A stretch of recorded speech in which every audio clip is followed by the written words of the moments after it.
Wilson, இப்போ தேர்தல் பிரச்சாரமே தொடங்கிருச்சு. கிட்டத்தட்ட அடுத்த ஆண்டு தேர்தல் அப்படின்னா திமுக வைக்கிற குற்றச்சாட்டு பாஜகவினுடைய எதிர்வினைன்றது திமுகவுக்கு ஒரு விதமான நெருக்கடியை கொடுக்க வாய்ப்பு இருக்கா? நிச்சயமா அது கொடுக்கறதுக்கு வாய்ப்பு இருக்குது. இன்னொன்று, கூட்டணி எந்த விதத்தில் அமையும் அப்படின்றது தெரியல. அது அமைஞ்சாலும் அந்த நெருக்கடியும் வாய்ப்பு இருக்குது. இயற்கையாகவே ஒரு 5 வருட ஆன்டி இன்கம்பன்சின் போது அதுவும் வரும். இது எல்லாமே ஒன்று சேரும்போது ஒரு நெருக்கடியை உண்டு பண்ண வாய்ப்பு. ஆனா இந்த குற்றச்சாட்டு அப்படியே தானே இருக்கும். திமுக வச்ச குற்றச்சாட்டுக்கு சரியான விளக்கம் கொடுக்காத வரைக்கும் அது அப்படியே தானே இருக்கும். இல்லை, அதுதான் இப்போ அதாவது ஒரு குற்றச்சாட்டு வரும்போது இன்னொரு குற்றச்சாட்டு வரும்போது அந்த குற்றச்சாட்டு நீர்த்து போயிடுது. அந்த மாதிரி தான் இருக்குது. இப்போ நீங்கள் தமிழ் கையெழுத்து கூட நீங்கள் சொன்னீங்க. அந்த தமிழ் கையெழுத்து முக்கியத்தை விட தமிழ் வழி கடிதம்ன்றது முக்கியம். அது எப்படின்னா, நம்ம ஆர்டிகல் 348லேருந்து ஆர்டிகல் 351 வரைக்கும் அண்ணல் அம்பேத்கர் எழுதின சட்டத்தில் அதில் என்னன்னா, between states or between the union and the state 2 language இருக்கணும். ஆனால் நம்ம அதை தவற விட்டது கடந்த காலங்களில் உண்மைதான். என்னன்னா, ஒவ்வொரு கடிதமும் மத்திய அரசுக்கு நம்ம அனுப்பும்பொழுது அதில் தமிழும் இருக்கணும், ஆங்கிலமும் இருக்கணும். 2 விதத்திலையும் அது எழுதியிருக்கணும். நம்ம வெறும் ஆங்கிலத்தை பயன்படுத்தணும், நிறைய நேரம் தமிழை பயன்படுத்தலை. இப்போ அவங்க என்ன நினைக்கிறாங்கன்னா, தமிழையோ இல்லைன்னா அந்தந்த மாநில தாய்மொழியோ கொண்டு வந்தால் முதல்ல ஆங்கிலத்தை நம்ம நிறுத்திடலாம். அண்ணல் அம்பேத்கர் அந்த 15 வருஷம் சொன்னார் இல்லையா, அந்த பாலிசிக்கு பிஜேபி வராங்க அகல பாதையில். என்னன்னா, அந்த ஆங்கிலத்தை நிறுத்தினாதான் அந்த இடத்த இந்தியாவில் நிரப்ப முடியும். அப்போ அந்த பாலிசிக்கு வராங்க. அப்போ தாய்மொழி மேலே பற்று இருக்கிறத எல்லா மாநிலங்களையும் காட்டலாம். தாய்மொழி விஷயத்தில் நீங்கள் எந்த இடத்துல கோட்டை விட்டீங்க அப்படின்னு காட்டலாம், அதை எக்ஸ்போஸ் பண்ணலாம் தான் அவர் தமிழ் கையெழுத்து அப்படின்றாரு. அது தமிழ்நாட்டில் பலன் கொடுக்குமா? அந்த லாஜிக் இல்ல, பெரிய அளவு வேற ஒரு பின்னணியோட அணுகுச்சு மொழியை. ஆமா, அதுக்கு கை கொடுக்குமா? இல்ல, பெரிய அளவில் அது கை கொடுக்காதுன்றது. ஆனால் பிராக்டிக்கலாக பார்த்தீங்கன்னா கிட்டத்தட்ட 45,000 பேரை தமிழ் பாடத்தில் ஃபெயிலியர் ஆகியிருக்கிறாங்க கடந்த காலங்களில். அப்போ அது பிராக்டிக்கலாகவும் நம்ம பார்க்கணும். தமிழ் வழிக்கு நம்ம எந்த அளவுக்கு நம்ம பிராக்டிக்கலா முக்கியத்துவம் கொடுத்திருக்கிறோம். அடுத்தது தமிழ் வழியில படித்தவர்களுக்கு வேலை வாய்ப்போ உயர்கல்வியோ எந்த அளவுக்கு நம்ம முக்கியத்துவம் கொடுத்திருக்கிறோம். இதெல்லாம் நம்ம சிந்திக்க வேண்டிய விஷயம். அதை அவங்க கையில எடுத்துக்கும் போது நம்ம சிந்திக்க வேண்டிய விஷயம் தான். பிரியன், கிட்டத்தட்ட பிரதமரினுடைய பேச்சு அப்படின்றது இது நாள் வரைக்கும் இருக்கிற விமர்சனங்களுக்கான பதில் அப்படின்னு எடுத்துக்கலாம். இப்ப நீங்க முதல் சுற்றுல சொன்னது போதுமானதாக இல்லை அப்படின்னு. ஆனா பிரதமரும் ஒரு நரேஷனை செட் பண்றாங்க. நாங்க 3 மடங்கு அதிகமா கொடுத்துட்டோம், நீங்க டபுள் ஸ்டாண்டர்ட்ல இருக்கிறீங்க, நாங்க உண்மையான ஏழை மாணவர்களுக்கு உதவுறோம், திமுகவினர் உண்மையாகவே தமிழ் உணர்வோடெல்லாம் இல்லை அப்படின்ற ஒரு பிரச்சாரத்தை அவங்க கட்டமைக்கிறத பார்க்குறோம். அது எடுபடும்னு நினைக்கிறீங்களா? எப்படி புரிஞ்சுக்கிறேன்?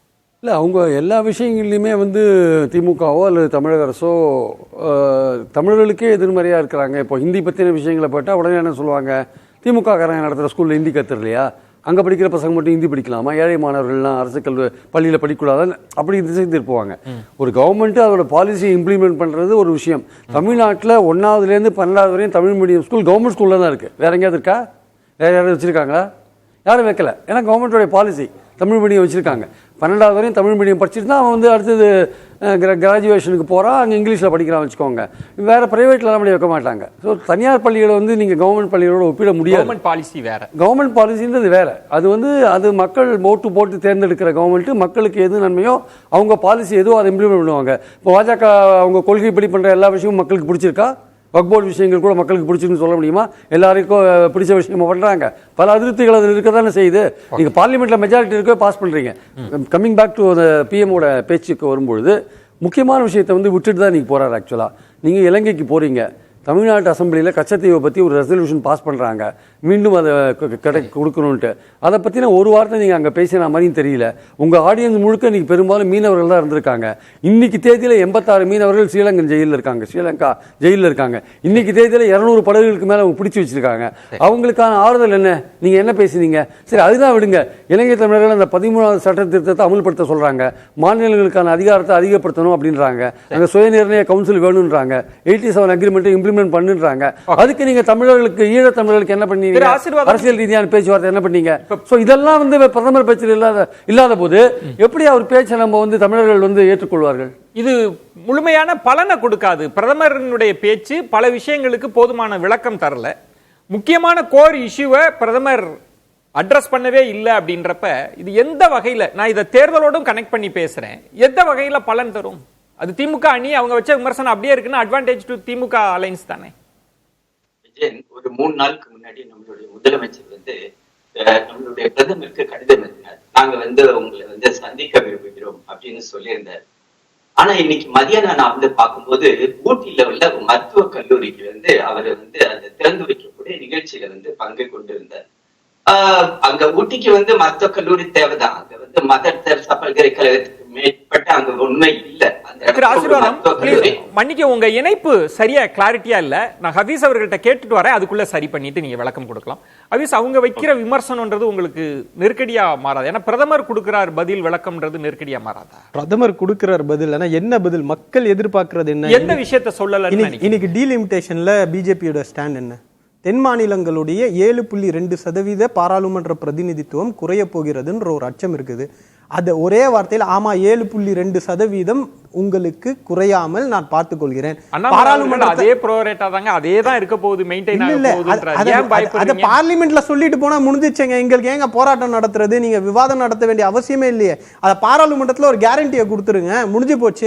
அதை செய்யறதுக்கு தயாரா இல்ல. 2029க்கு அப்புறம் தான் ஒரு நாடு ஒரு தேர்தல்ன்ற விஷயமே வரப்போகுது. இதுக்கு ஒரு நாடு ஒரு தேர்தலுக்கு சம்பந்தம் இல்ல. நான் சொல்றேன், இப்படி இல்லாத ஒண்ணு, வராத ஒண்ண வச்சு நீங்க கேக்குறீங்க. அதுக்கு அவங்க பதில் சொல்லணும்னு நினைக்கிறீங்களா? அப்படின்னா ஏன் நிர்மலா சீதாராமன் ஒரே நாடு ஒரே தேர்தல் இந்தியாவுக்கு அவசியம் இப்ப பேசுறாங்க? 29ல தானே வரப்போகுது, ஏன் 25லயே பேசுறீங்க? அப்ப இதெல்லாம் அரசியல் கணக்குகள் அவர்களது. அதை எதிர்க்க வேண்டிய கட்டாயம் தமிழ்நாட்டுக்கு இருக்குது. இப்பே பேசுறீங்கன்னா அப்ப நீங்க ஏன் விக்ஷித் பாரத் பேசுறீங்க? அம்ரித்கர்லாம் ஏன் பேசிட்டு இருக்கீங்க? 2042ல இந்தியா இப்படி வளர போகுதுன்னா ஏன் இப்ப பேசுறீங்க? இன்னும் 20 வருஷம் இருக்கு, அப்ப பேசிக்கலாமே அப்படின்ற ஒரு கேள்வி. நீங்க கேட்ட கேள்விக்கு அவங்க பதில் சொல்லணும். அவங்க பதில் ஏங்க நாங்க கேக்குறோம்னா மக்களுடைய பதில், ஜனநாயகத்துடைய அடிப்படை. தமிழ்நாட்டுடைய மிக முக்கியமான பிரச்சனை ராமேஸ்வரம் மீனவர்கள். அண்ணன் சொன்னாரு 86 பேர் கைது செய்யப்பட்டாங்க. 11 ஆண்டுகளுக்கு முன்னாடி பிரச்சாரத்துக்கு வரும்போது எனக்கு 65 இன்ச்சு மார்பு இருக்கு, இதுக்கு மேல ஒரு மீனவரை கூட கைது செய்ய விட மாட்டேன்னு சொல்லிட்டு போனவர் இன்னைக்கு தொடர்ந்து நடந்துட்டு இருக்கு. போரின் போது, இலங்கை போரின் போது நடந்த அட்டூழியங்கள் வேற, இன்னைக்கு அத்துமீறி இலங்கை மீனவர்கள் தாக்குறாங்க. அந்த அளவுக்கு பாதுகாப்பு இல்லாம இருக்கு. நீங்க அங்க போய் அவார்டை வாங்கிட்டு என்ன பண்ணீங்க? இதான் தமிழர்களுடைய உணர்வா? எய்ம்ஸ் கட்டி முடிக்கல சார், எய்ம்ஸ் கட்டி முடிக்கல. 17 அறிவிச்சீங்க சார், 19 ஆரம்பிச்சீங்க, எய்ம்ஸ் கட்டி முடிக்கல. இதெல்லாம் கேள்வியா இருக்கு, இதுக்கெல்லாம் பதில் சொல்லுங்க சார். ஒரே ஒரு விஷயம் ஒரே லைன் தான் சார். அதாவது பின்னாடி வர பல விஷயங்களை இப்பவே பிஜேபி பேசுறாங்கன்னா அது யானை வரும் பின்னே மணி யோசை முன்னே வக்ஃப் போர்டுல கையை வச்சு முஸ்லிம்களோட லேண்டை எடுத்துட்டீங்க. படுத்து என்ன ஆரம்பிச்சிருக்கீங்க? கேத்தலிக்ஸ்க்கு இந்தியாவில் அதிகமான இருக்குன்னு சொல்றீங்க. அப்ப எதை நோக்கி போறீங்க? அதாவது விஜயன், இன்னைக்கு நம்மளுடைய முதலமைச்சருக்கு பிரதமருடைய ப்ரோக்ராம் கிட்டத்தட்ட ஒரு மாசத்துக்கு முன்னாடியே தெரியும். இவர் என்ன பண்ணியிருந்திருக்கணும்னா, நான் பிரதமரை நான் சந்திக்கிறேன், அவரை நான் ரிசீவ் பண்ணுகிறேன், அவரோடு அந்த ப்ரோக்ராம்ல கலந்து கொள்கிறேன் அப்படின்னு இருந்தா அது நியாயமா இருந்திருக்கணும். அதை விட்டுட்டு ஊட்டியில போய் உட்காந்து அங்க ஒரு மருத்துவக் கல்லூரியை தொடர்ந்து வைக்கிறேன். நான் அதுல தப்பா சொல்லல. சார், ஒரு முதலமைச்சர் சட்டமன்றத்துல பிரதமரை டெய்லி வசவு பாடக்கூடிய ஒரு முதலமைச்சர் பக்கத்திலே பிரதமரை வச்சுட்டு பேசிருக்கலாமே சார். அதுக்கு ஒரு முக்கியமான ஒரு வாய்ப்பு, அந்த வாய்ப்பை நீங்க ஏன் நழுவ விட்டீங்க? அட்லீஸ்ட் டெப்யூட்டி சீஃப் மினிஸ்டர் நீங்க அனுப்பி வச்சுக்கலாம் இல்லீங்களா? அதை கூட விட்டீங்க. நீங்க இன்னொரு அமைச்சர் அனுப்புறீங்க. அந்த அமைச்சரால அந்த இடத்துல பேச முடியுமா? முடியாது. ஆக புரோட்டோகால் படியே அந்த இடத்துல முதலமைச்சர் இருந்திருந்தா கண்டிப்பா முதலமைச்சர் அதுக்கு முன்னாடி பேசி இருந்திருப்பாரு. திரு முருகனுக்கு அடுத்தபடியாக முதலமைச்சர் பேசிவிட்டு தான் அடுத்ததாக பிரதமர் பேசியிருப்பார். திருச்சி மாநகரங்களா அதுதான் நடந்துச்சு. ஆக உங்களுக்கு கிடைத்த ஒரு முக்கியமான ஒரு வாய்ப்பை அரசியல் செய்ய வேண்டும் என்ற ஒரே தங்கம் தென்னரசு சார் பேசக்கூடாது. அவர் என்ன குறைச்சல் அவருக்கு? தங்கம் தென்னரசு ஏன் பேசக்கூடாது? முதலமைச்சருக்கு சார்பா அவர் பேசலாமே. என்ன சொல்ல வரீங்கன்னா, திரு முதலமைச்சர் அவர்கள் வந்திருந்தா நாங்க இந்த பிரச்சனையை பத்தி எல்லாம் பேசியிருப்போம், நீங்க வராததுனால நாங்க பேசலன்னு சொல்ல வரீங்களா? இல்ல விஜயன், அதாவது அவங்களுக்கு கிடைத்த வாய்ப்பை வேண்டுமென்றே நழுவ விட்டார்கள். வேண்டுமென்றே. அது ஆசீர்வாதம்.